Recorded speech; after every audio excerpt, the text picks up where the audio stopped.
सभी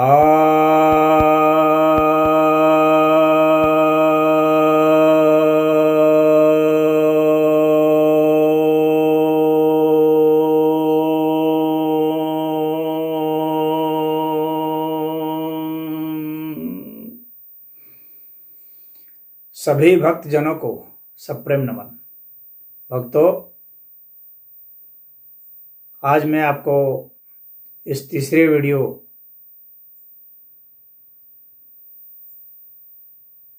के विषय में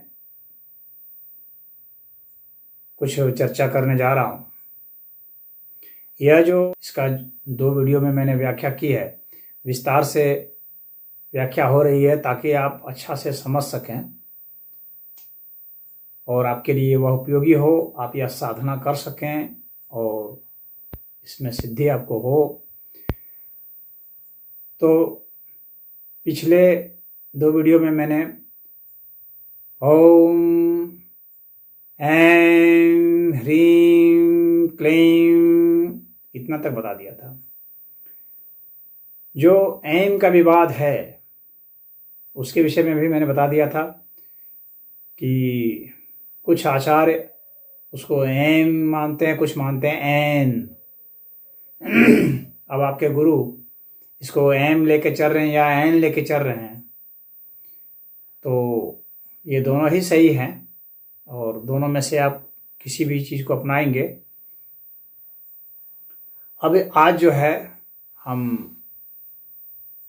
चामुंडा विषय की बात करेंगे।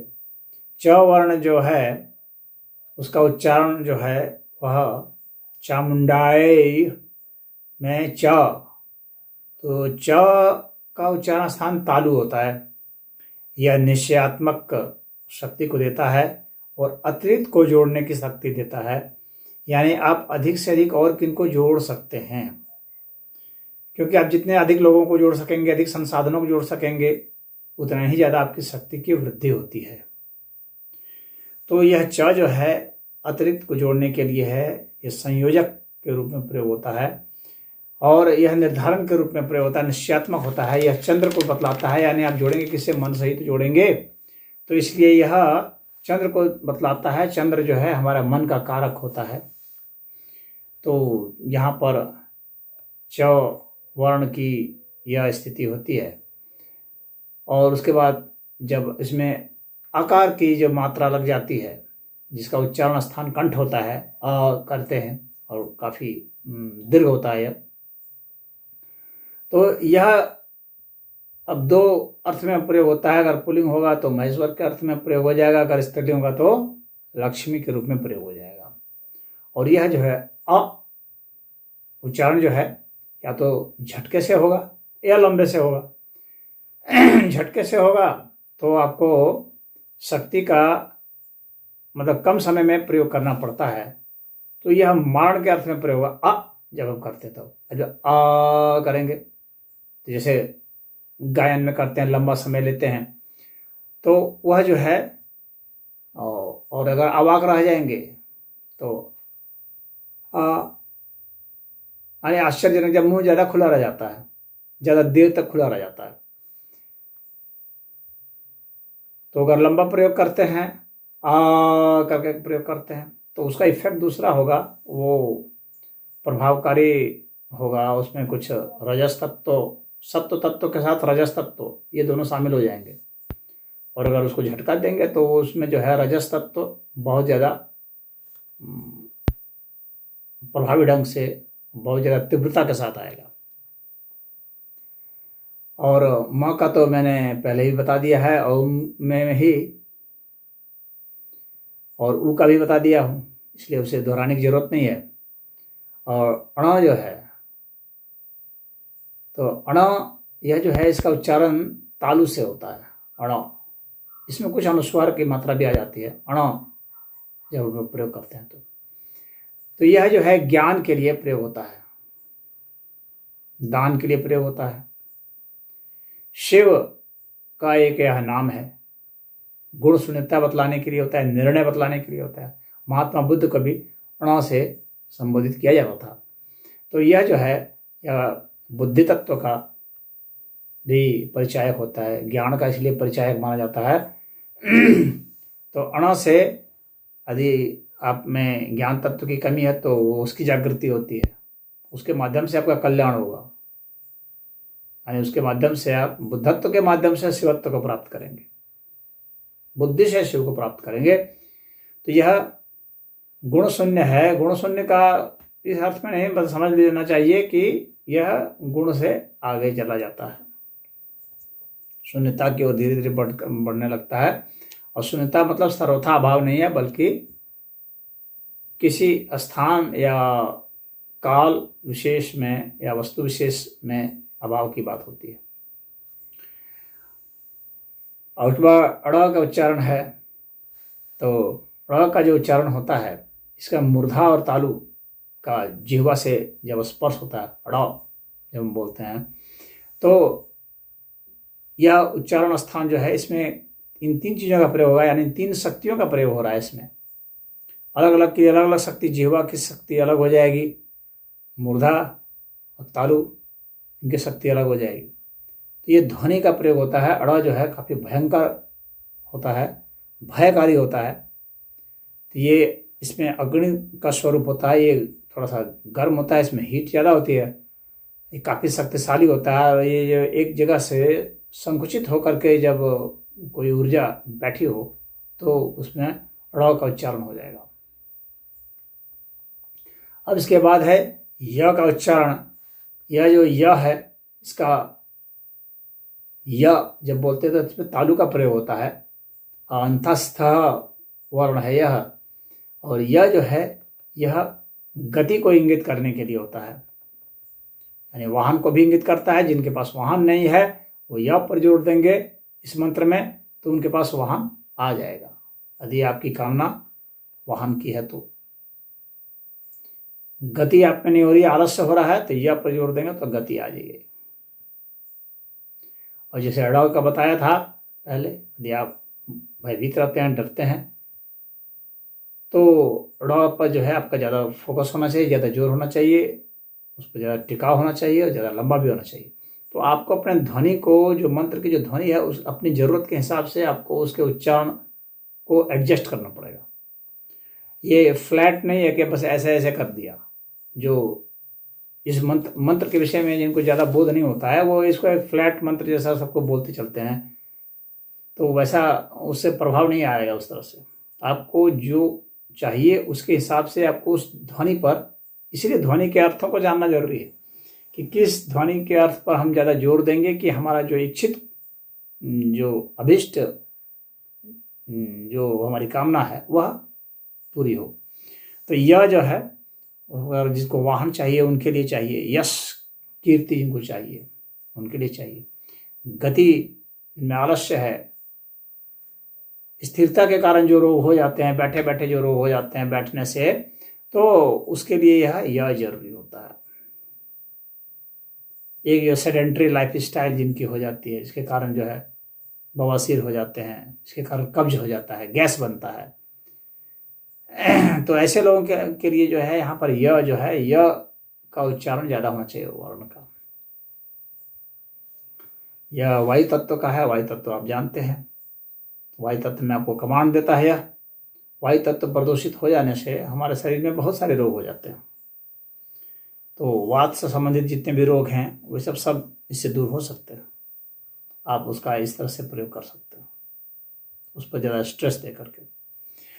अब उसी तरह से वह है चामुंडाई। तो ई जो है, तो ई का मैंने पहले से बता दिया है, ए की मात्रा, ए की मात्रा, तो ई और ये दोनों का ही मैंने बता दिया है, तो उसको यहाँ दोहराने की आवश्यकता नहीं है।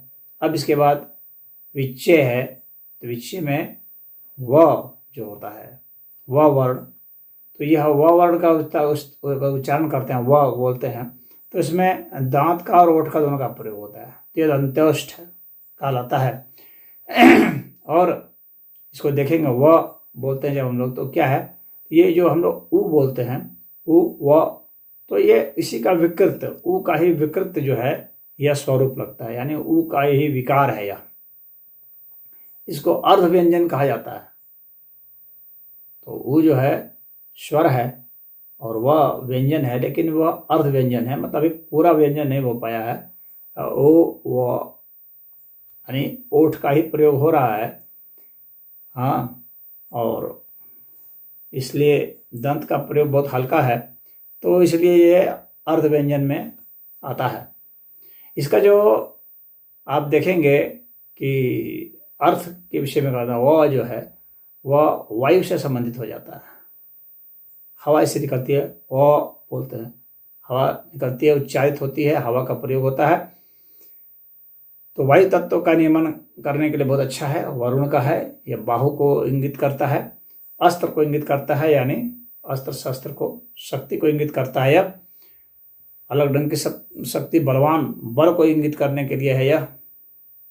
यानी यहाँ पर बल जो है शारीरिक बल की बात ज़्यादा है, यह समझ लीजिए कि वह में, और विशेषता के अर्थ में प्रयोग होता है। जैसे विज्ञान है तो इसमें वह का प्रयोग होता है, तो ये विशेषता के अर्थ में भी प्रयोग होता है। वह जिसके साथ लगता है उसकी कुछ ना कुछ विशेषता जरूर ही कर देता है।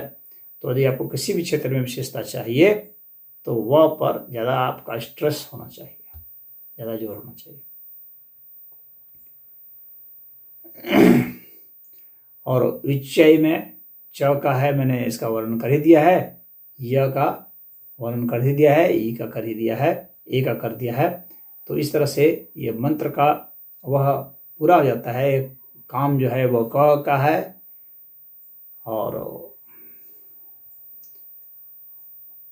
ए जो है ये मस्तिष्क का है, वाणी का है, स्मरण शक्ति, इन सब का है। ल जो है वो वज्रपाणी इंद्र का है। वज्र अर्थात शक्ति। शक्ति कौन सी? ब्रह्म की शक्ति, ब्रह्मचर्य की शक्ति, शौर्य की शक्ति, ये सब जो शक्ति है वह भोग की शक्ति, वह इंद्र का ल जो है वह इंगित करता है। उसी तरह से गोपनीयता को, माया को ह्रीम से वो करते हैं, जैसे मैंने विस्तार से बताया था।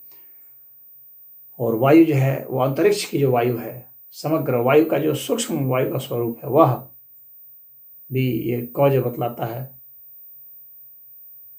उसी तरह से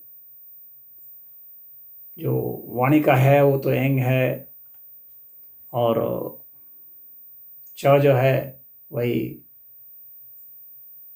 जोड़ने को, वक्ता को बतलाता है। वक्तृत्व की भावना जो है हमारे में आती है। म जो है वह मैंने और पहले बता दिया था, सूर्य का है, समाहित करने का है, स्पंदन का है। और आपको ऊ की जो मात्रा होती है ये स्तोत्र के लिए है, विष्णु का है, पालन करने का है। और बिंदु जो है, अनुस्वार जो है, वह बहुत महत्वपूर्ण है, क्योंकि वह जो है निराकारत्व की ओर ले जाता है। पदार्थों की जो सूक्ष्मता है वह बिंदु में जाती है।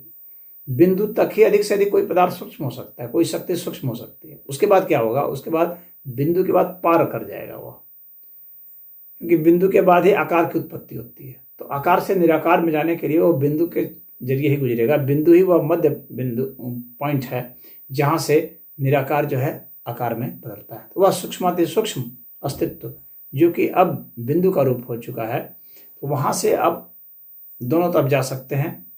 स्थूलता की ओर जाएंगे तो आकार बन जाएगा, सूक्ष्मता की ओर जाएंगे तो निराकार बन जाएगा, यानी अविभाज्य स्थिति हो जाएगी। इसलिए बिंदु बहुत महत्वपूर्ण होता है।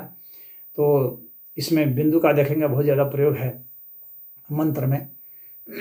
तो यह बतलाने के लिए है कि आकार किस तरह से निराकार में उसका रूप में हो जाता है, उसका मूल तत्व निराकार में चला जाता है, यह निराकार किस तरह से साकार में बदल जाता है।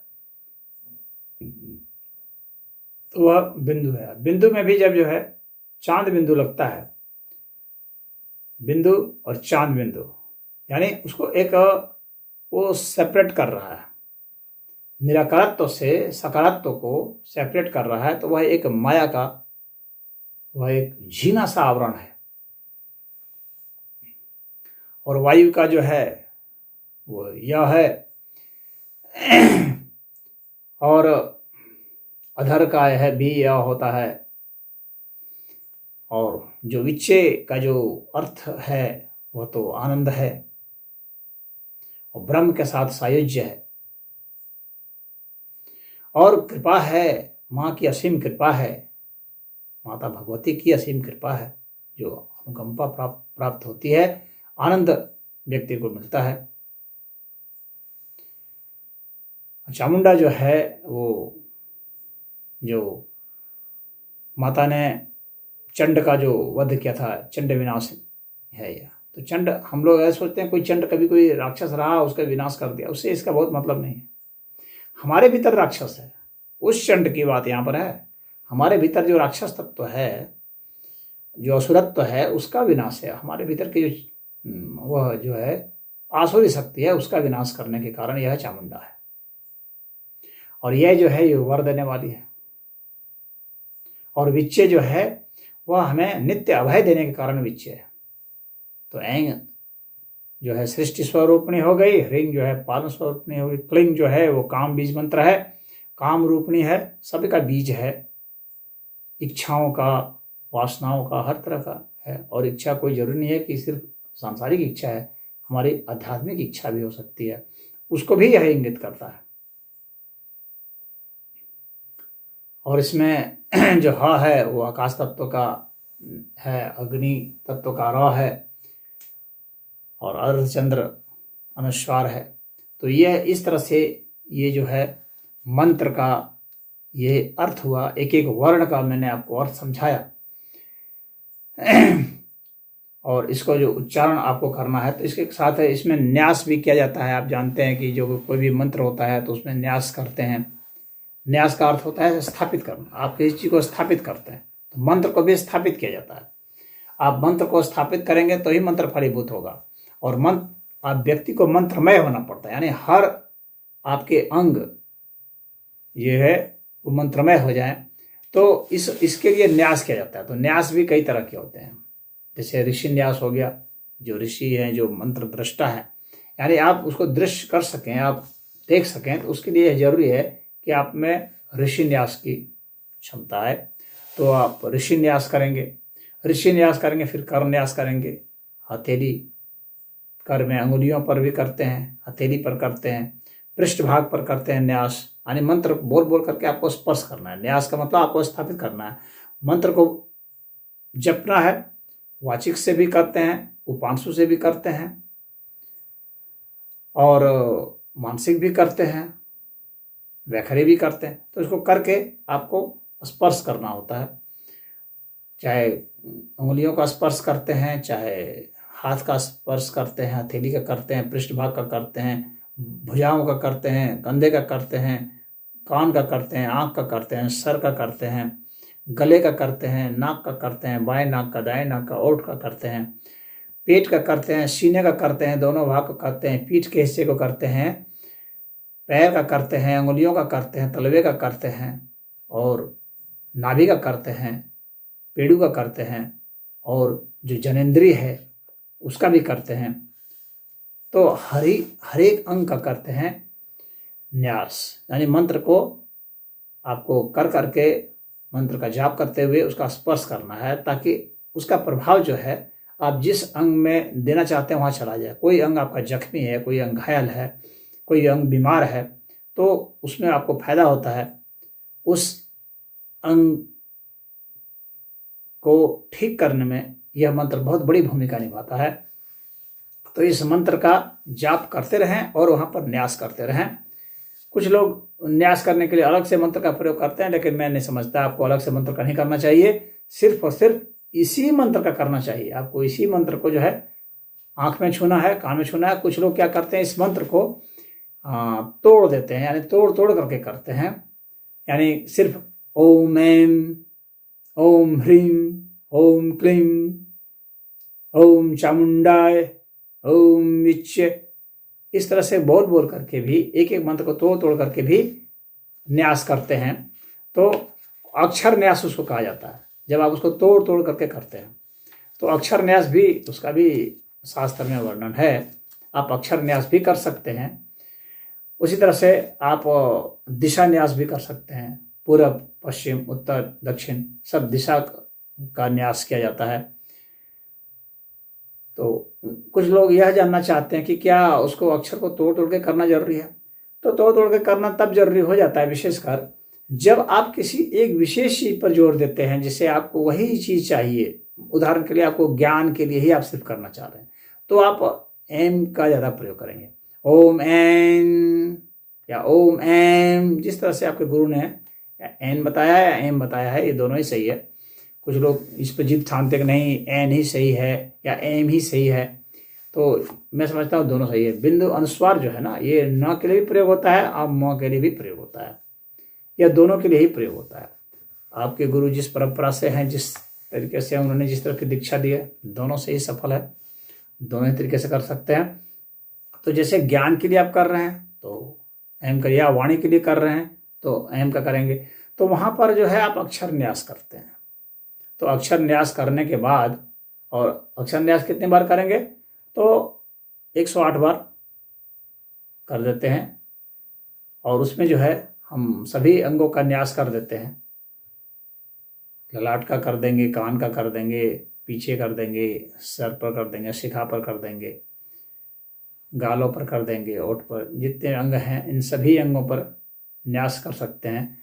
तो अक्षर न्यास का यही तात्पर्य है, यही मुख्य है कि आप उस विशेष चीज पर जोर देना चाहते हैं। अगर काम वासना पर जोर देना है, संतान की उत्पत्ति के लिए है, तो आपका न्यास जो है वहां पर अक्षर न्यास क्लीम हो जाना है, ओम क्लीम। तो इस तरह से ओम क्लीम नमः करके आप जो है उसको न्यास कर सकते हैं। तो ये न्यास का ऐसा मतलब होता है, बिना जाने हुए ऐसे ही नहीं करते रहना चाहिए आपको। अगर आप मान लीजिए कि आप ओम एम कर करके और अपने जो है जनेंद्रिय पर हाथ रखते हैं, तो ये बिल्कुल गलत हो जाएगा। क्यों? क्योंकि ज्ञान का स्थान यहाँ है, मस्तिष्क पर है, जनेंद्रिय पर नहीं है। तो अक्षर न्यास के समय आपको ध्यान देना पड़ेगा कि किस जो अक्षर का क्या मतलब है, और उसके हिसाब से उसका कौन सा अंग है जहां की उस शक्ति का आविर्भूत होना आवश्यक है, अन्यथा वो उल्टा पुल्टा हो जाएगा। तो आपका जो ध्येय है उसके हिसाब से ही आप करेंगे। अब उसी तरह से फिर आप ध्यान करेंगे। तो जब ध्यान करेंगे तो उस वक्त जो है वाचिक तो कम ही करते हैं, मन ही मन करते हैं। तो मन ही मन जो है अक्षर ध्वनि जिस तरह से उत्पन्न हो रही है, जो ध्वनि, आपको स्ट्रेस तो उतना ही देना है। तो जब आप उतनी ताकत लगा करके आप उस मंत्र पर ध्यान करते हैं, यानी वह जो निर्वाण मंत्र है वह उभरता हुआ आपको दिख जाता है, तो वह फलीभूत होगा, उस तरह का ध्यान होगा। और उसमें फिर आप धीरे धीरे धीरे धीरे जो है आप अपने शक्ति को सूक्ष्म करते जाएंगे। अगर हमें ध्यान में उतरना है तो हमें शक्ति को सूक्ष्म करना है। अगर हमें उस शक्ति को पदार्थ बदलना है, उस शक्ति का रूपांतरण पदार्थ में करना है, तो फिर हमें जो है उस पर जोर देना है, उसको धीरे धीरे वाचिक में लाना है, तो वह पदार्थ में परिणत होगा। हमें पदार्थ में उसको परिणत करना है कि हमें पदार्थों को, शक्ति को जो है उसको पदार्थ में बदल करके उसको और सूक्ष्मता में ले जाते होते उसको चेतन तत्व में हमें ले जाना है। यदि ऐसा करना है तो हमें शक्ति कम से कम लगानी पड़ेगी। कम से कम शक्ति लगाते हुए हमें उसका जो है उच्चारण करना है, और धीरे धीरे उच्चारण में शक्ति इतनी कम हो जाएगी कि धीरे धीरे धीरे धीरे धीरे जो है एक मानसिक रूप से हम कर रहे हैं वो धीरे धीरे एक मिटने जैसा हो जाएगा और बिल्कुल कोरा हो जाएगा। तो वह जो है मोक्षदायिनी स्वरूप जो है वह हो जाता है। दुर्गा जी का जो सिद्धिदात्री स्वरूप है वह हो जाता है। जो नव दुर्गा में शैलपुत्री है वह तो स्थूल पदार्थ के लिए है, जहाँ पर कि अब उसको उत्पन्न होना है। उसी तरह से ब्रह्मचारिणी है, चंद्रघंटा, कुष्मांडा, स्कंद माता, कात्यायनी, कालरात्रि, महागौरी, सिद्धिदात्री, सब जो नव दुर्गा के जो स्वरूप हैं, ये भिन्न भिन्न हमारे जो ध्येय है उसके हिसाब से है कि शक्ति को हम किस तरह से मोल्ड करना चाह रहे हैं। अब शक्ति को हम अगर सिद्धिदात्री की ओर ले जाना चाह रहे हैं, अगर हम बिल्कुल शक्ति को शिवत्व में परिणत कर देना चाह रहे हैं, यानी चेतन तत्व में हमें ले जाना है, तो इस पदार्थ को हम प्राण ऊर्जा से होते हुए चेतन तत्व में ले जा सकते हैं, रूपांतरित कर सकते हैं। तो ऊर्जा के सूक्ष्म स्वरूपों में हमने इसको लेते जाएंगे, फिर इसको चेतन तत्व में बदल देंगे, वो अपने आप ही बदल जाता है, बदल क्या देंगे। तो यह जो है, यह विधा, ये ध्यान की विधा है। तो आप इसमें ध्यान किस तरह से करेंगे यह भी जानना जरूरी है। आपका ध्येय क्या है? तो यदि आपका ध्येय ध्यान ही है, यदि आपका ध्येय समाधि है, यदि आपका मोक्ष है, तो सिद्धिदात्री आपके लिए है। तो उसमें आपको ज़्यादा शक्ति नहीं लगानी है, फिर शक्ति के सिर्फ उसके स्वरूप को आपको धीरे धीरे साक्षात करना है। जो है शक्ति जैसी है, मंत्र जैसा है, उसको वैसा का वैसा देख लेना, महसूस कर लेना है। उसको बहुत उच्चारण करने की जरूरत नहीं है, वो अपने आप ही जैसा, जिस रिदम से, जिस नॉर्मल बीट से वह अपने आप ही वो हो रही है प्रवाहित, बस उसको आपको देख लेना है, साक्षी भाव से उसे फील कर लेना है, महसूस कर लेना है। यह इसका ध्यान होगा। और फिर जो है आप समाधि में चले जाते हैं, फिर कैवल्य अवस्था को प्राप्त हो जाते हैं। जो पतंजलि जी कैवल्य की बात करते हैं, वही जो है तंत्र शास्त्र में भी वही सिर्फ जो है शिव ही शिव रह जाते हैं। वह स्थिति आ जाती है, सदाशिव की स्थिति आ जाती है, और यह शक्ति के जरिए वहाँ जो है ट्रांसफॉर्मेशन हो जाता है। यही इसका सारा विज्ञान है। इसी विज्ञान के विषय में हमने इस निर्वाण मंत्र को बताया था। उम्मीद है कि आप जो है इस निर्वाण मंत्र का तात्पर्य, अर्थ, विज्ञान, आपका ध्येय, लाभ सब समझ गए होंगे। तो आपके जो जो भी लाभ है आप लेना चाहते हैं, हर लाभ, दुनिया का कोई ऐसा लाभ नहीं है जो कि इस मंत्र से नहीं हो सकता है। बस आपको उस लाभ की धारणा करके कि मुझे यह लाभ चाहिए, उसकी धारणा करके, और उसके लिए कौन सा इसमें वर्ण प्रयुक्त हुआ है, उस वर्ण पर आपको जोर दे करके, उसमें स्ट्रेस दे करके और उसको लंबा करके आप उसको सही राग में, चाहे अलग अलग राग है, राग वागेश्वरी है, राग दुर्गा है, अलग अलग राग है। ये सब राग तो आप संगीत के जो मर्मज्ञ हैं वे जानते हैं, तो उन रागों के जरिए कर सकते हैं, आप उन्हें सीख सकते हैं। नहीं जानते हैं तो फिर आप सामान्य रूप से भी आप उसे करें, ऐसी कोई बात नहीं है। क्योंकि माता जानती है कि मेरा बच्चा मुझे चाहता है और वह इतना योग्य नहीं है कि मुझे उस पवित्रता से और उस शुद्धता से और उस दक्षता से पुकारे, तो भी माता आपकी भावनाओं को देखते हुए आपका कल्याण निश्चित ही करती है। हाँ, चाहे आप राग भैरवी में गाते हैं, चाहे राग भैरव में गाते हैं। हाँ, तो अलग अलग जो राग हैं, अगर इन रागों के विषय में यदि आपको जानकारी लेनी है तो संगीत के जो आचार्य हैं उनके संपर्क में जाएं, और उन रागों का कहाँ प्रयोग होता है, उन रागों से किस तरह की भावनाएं उत्पन्न होती हैं।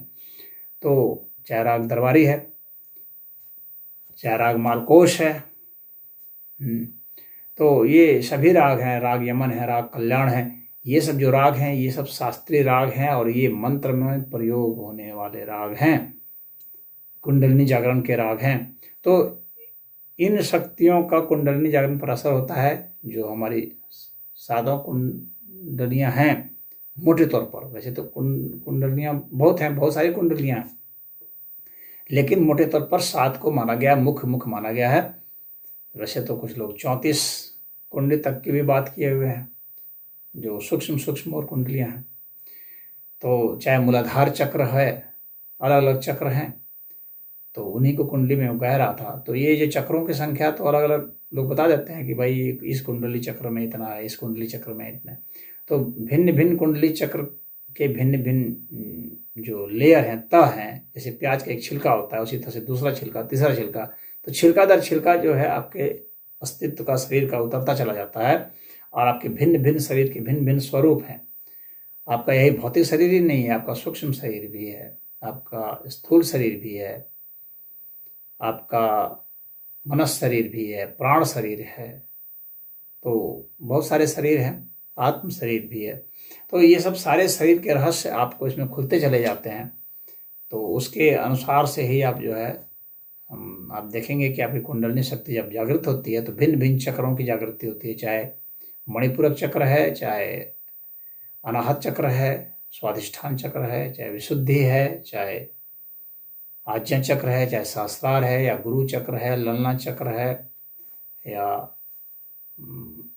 आगम है चक्र, कई तरह के चक्र हैं, लेकिन मुख्य रूप से 7 चक्र हैं। तो भंवर गुफार बहुत सारे तंत्र में वर्णन किए गए हैं। तो ये सारे जो चक्र हैं यहाँ से होकर के ही ऊर्जा जो है प्रवाहित होती है हमारे अंगों में, और यहाँ से ही इन चक्रों के माध्यम से ही ऊर्जा जो है प्रकट होती है। भौतिक पदार्थों में हम उसे प्रकट कर सकते हैं, या उसे और सूक्ष्म ले जा करके उसको हम चेतन तत्व में प्रवाहित कर सकते हैं। तो चेतन तत्व में हमारा प्रवेश हो सकता है, या वहाँ से हमारा भौतिक जो स्वरूप है ऊर्जा का उसमें हमारा प्रवेश हो सकता है। यह हमारे ऊपर है कि हम उसे किस तरफ ले जाते हैं, हमारा ध्येय क्या है, हमारी मंजिल क्या है, हमारे इरादे क्या है, उसके अनुसार से ये चलता है। तो आप अपने ध्येय को बनाए रखें। तो चाहे आप कुछ भी बनना चाहते हो तो वह आपका लक्ष्य है, वो आपकी धारणा होगी, उसके विषय में आप सोचेंगे, कल्पना करेंगे, बहुत विस्तार से सोचेंगे, पूरा नक्शा आपके दिमाग में स्पष्ट होगा। आप घर बनाना चाहते हैं तो आपका नक्शा स्पष्ट होगा, आप पुलिस में जाना चाहते हैं तो आपका नक्शा स्पष्ट होगा, आप शिक्षक बनना चाहते हैं आपका नक्शा स्पष्ट होगा।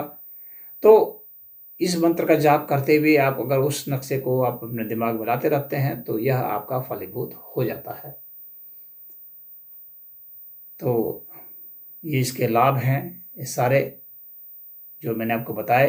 किसी भी प्रकार का कोई ऐसा लाभ नहीं है दुनिया में जो किसी से संभव नहीं है। तो ये शक्ति का प्रयोग, आप शक्ति को ग्रहण करना, शक्ति को उत्सर्जित करना, शक्ति को दिशा देना और उसका रूपांतरण करके अपने अनुसार इस दुनिया की चीज़ों को कर देना, यह जो है इस मंत्र का तात्पर्य है, इसका ध्येय है, इसकी उपयोगिता है। तो मैं समझता हूँ कि इतना से आपको समझ में आ गया होगा और अब आप शुरू कर सकते हैं इस मंत्र का और इसका पुरस्चरण कीजिए। और आप देखेंगे कि इस मंत्र को आपने सोचना शुरू भी किया करने के लिए तो उसमें ही आप में इफेक्ट आना शुरू हो जाएगा। इतना बढ़िया इसका प्रभाव होता है। तो इतना काफ़ी है, 3 बड़े बड़े वीडियो बने हैं एक मंत्र के ऊपर। तो मैं समझता हूँ कि इससे और ज़्यादा विस्तार करना उचित नहीं है, इतना ही विस्तार काफ़ी है। ओम।